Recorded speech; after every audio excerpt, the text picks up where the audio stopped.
Ito na natin mga sisiw 3 days old at 2 days old. Yan, naliliksi na po. Walang ilaw-ilaw dito sa probinsya, sa bukid natin. Ipit ka pa sa ilaw, malusog pa yung alaga mo, wala na, sold na. Yung ating tubig, every 2 days po tayo nagpapalit. Yan po, akin lang ha. Siguraduhin lang po, kung sa tingin nyo po ay marumi na, ay palitan nyo na po. Yan lang akin. At kung halimbawa na okay pa, 2 days talaga yung pinakamatagal sa akin. Grabe yung panahon ngayon dito sa Sarangani guys. Halos araw-araw talaga umuulan. So, ganito palagi yung ating aga. Pasa po palagi. Yung ating mga manok po dati na maliliit na mga upgraded native chicken ay wala na, pwede na pong ibenta after 3 months. Sobra na po yan, 1.3 kilos. So 250 per kilo tayo dito sa probinsya, sa Glan. Talagang pwede na pong mapagpirahan tong mga ganito kalaki na pwede nang ibenta. At yung isa sa pinakamaganda talaga pag nagbenta ka ng manok, huwag mo na ibenta yung mga babae kasi pwede pa po natin yan na maparami. Yung karaniwan na ibinibenta natin na pangkarne ay mga lalaki. At kung maaari, iwan talaga yung babae para pasanayin po natin. Ganun po yan dito sa pag-alaga ng native. Dapat halos lahat ng babae iwan po natin. Pero karaniwan din naman po na gusto ng mga buyers po natin ay babae kasi bilog yung katawan kumpara po sa mga lalaki.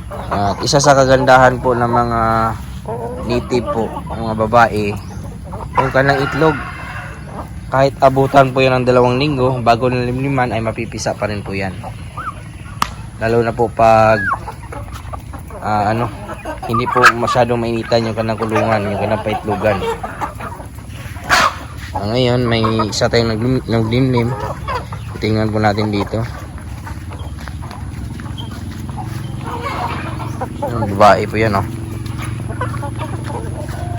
Yung ating iwan talaga dito sa ating manukan ay dapat babae, marami. 1:5 pa rin po tayo gaya po ng ating mga heritage para hindi po masyadong ma-stress yung ating mga babae pag madami yung lalaki. So dito isa lang po yung babae, so maarin po yan natin ibenta pag tumpong po na 1 kilo or 900 grams, pwede na po yan ibenta sa kulungan. Nasa 1 month and 2 weeks. Hindi pa natin pinakawalan kasi baka baka mabuli ng ibang manok na gaya po nito. Saka natin papakawalan para gumanda-ganda na rin po yung panahon. Dito marami. So meron tayong 11 po na itlog.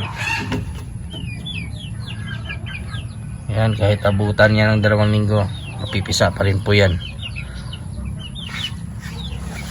Yung mga sisiw po natin na dito sa kulungan, mas maganda talaga na i-cover din po yan ng karton, kaya po yan sa gilid. Isa din sa rason kung bakit hindi ko muna pinapalabas po yung pinapakawalan dito sa range ay parang sanay muna sila sa lupa. Yung aking style, gaya po yan, no? Dyan kanina 2 araw sila dyan. Pag madumi-dumi na, ililipat ko naman po sa ibang area, yung dry. Alam niyo ba katambayan ang isa sa mga nakakapagpalugi po sa pag-alaga ng heritage ay yung sisiw po, pagpaparami ng sisiw. Sa pagpaparami kasi ng sisiw po sa mga heritage chickens ay hindi po biro. Una na po dyan yung magagastos niyo po talaga yung pagkain. Grabe talaga ang gastos po ng pagkain po sa pagpaparami, pagpapapisa. At isa din po yung ilaw. Yung ilaw po sa panahon po ngayon, hindi po pwedeng tipirin yung mga heritage chickens po na sisiw. Pag tinipid niyo po sila sa ilaw, sigurado manghina yung mga sisiw po natin, magkakasakit, yung iba mamamatay. Isa yan, lugi na din po tayo dyan pag ganun po yung ating ginawa. Kaya napakalaga sa pag produce ng sisiw sa mga heritage, dapat kumpleto po yan. Yung ilaw, maganda dapat yung kulungan, yung ating pagkain. Dapat i-feeds po natin para mabilis po silang lumaki at maging malusog po sila. At of course, hindi pwede tayo magparami ng mga sisiw ng mga heritage kung wala po tayong mga order po, mga buyer. Kumbaga, meron na po tayong schedule sa pag-release ng mga sisiw. Kumbaga, pag may bibili sa atin, siguraduhin po natin na may buyers na tayo, mag-down payment na po sila. Kasi kung magpaparami tayo ng sisiw na wala po tayong kinukuhang down payment, wala tayong sure buyer, sigurado, lugi ka po talaga. Lugi yung magiging kalabasan po natin. Kasi yung sisiw talaga na heritage, napakalakas pong kumain at hindi po pwedeng tipirin. At lalo na pag umabot na po ng tag-isang buwan, hindi mo yan pwedeng tipirin kasi pag tinipid mo nyo po yan, payat po ang kalabasan po niyan. Dapat unli po ang ating mga heritage pag nag-produce tayo ng sisiw. Lalo na po pag nabutan na po ng isang buwan, talagang yung isang sako nyo po sa 100 sisiw, kukulangin yan naabutan ng isang buwan. 2 linggo lang po yan. Kaya experience ko po yan. Kaya napakalaga sa pagpaparami ng sisiw. May buyer talaga tayo. Siguraduhin po natin.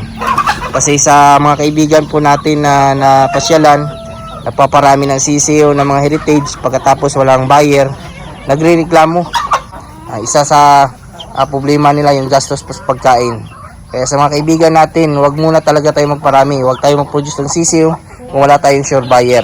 Isa din po yung kailangang kalusugan. Hindi po pwede magpaparami tayo nang hindi po natin sila binibigyan po ng karapatang mga pangdepensa, gaya po ng pagbabaksin. Dapat ikumpleto po natin yung ating mga sisiw po sa pagbigay ng vaccine. Kung magpuproduce ka ng sisiw ng mga heritage, dapat vaccinated po sa unang araw pa lang po. Dapat bigyan nyo na po yan ng B1 plus IB. Sa pangalawang sa unang linggo, dapat nakagumburo na po yan lahat.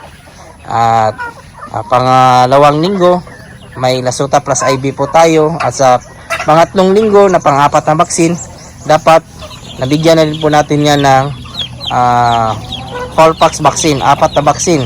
At kung sakaling abutan pa yung mga sisiw nyo po ng 35 days, kung may buyer po kayo ng ganun na edad, dapat bigyan nyo din po yan ng Coryza vaccine, injectable. Para sa ganun ay matibay talaga sila sa sakit. Yan yung 5 na vaccine na maaring siguro sa inyong mga alaga na hindi po basta-basta magkakasakit yan. Kahit pakawalan nyo po yan sa ganito na area, basta may magandang pabahay lang na pwede na pagsilungan, hindi yan. Talagang masasabi ko po na matitibay yan, hindi yan basta-basta magkakasipon. Yan lang po yung gaganapan ngayong araw mga katambayat. Maraming salamat po pala sa mga bago po natin subscribers and viewers. Welcome po sa aking channel, at kung kayo lang po ay napadaan ngayon, sana po ay consider nyo po na i-follow, i-like, subscribe. Napakalaking tulong po yan. Kung may mga katanungan naman po kayo, ilagay nyo lang po sa comment section at ating sasagutin. At huwag kalimutan i-click yung notification bell para sa mga susunod na videos. Bago muna tayo magpaalam, shoutout muna natin yung ating mga kaibigan dyan na si Alvin Lubigan, mga Kabuboards Channel, Backyard ni Juan Channel, Pinoy Expedite Trusan Canada. At sa mga nanonood po dyan ngayon, shoutout po sa inyong lahat. Sa mga hindi ko naman po na shoutout, shoutout ko lang kayo sa susunod. Maraming salamat, God bless, at ingat po kayo palagi. Bye bye.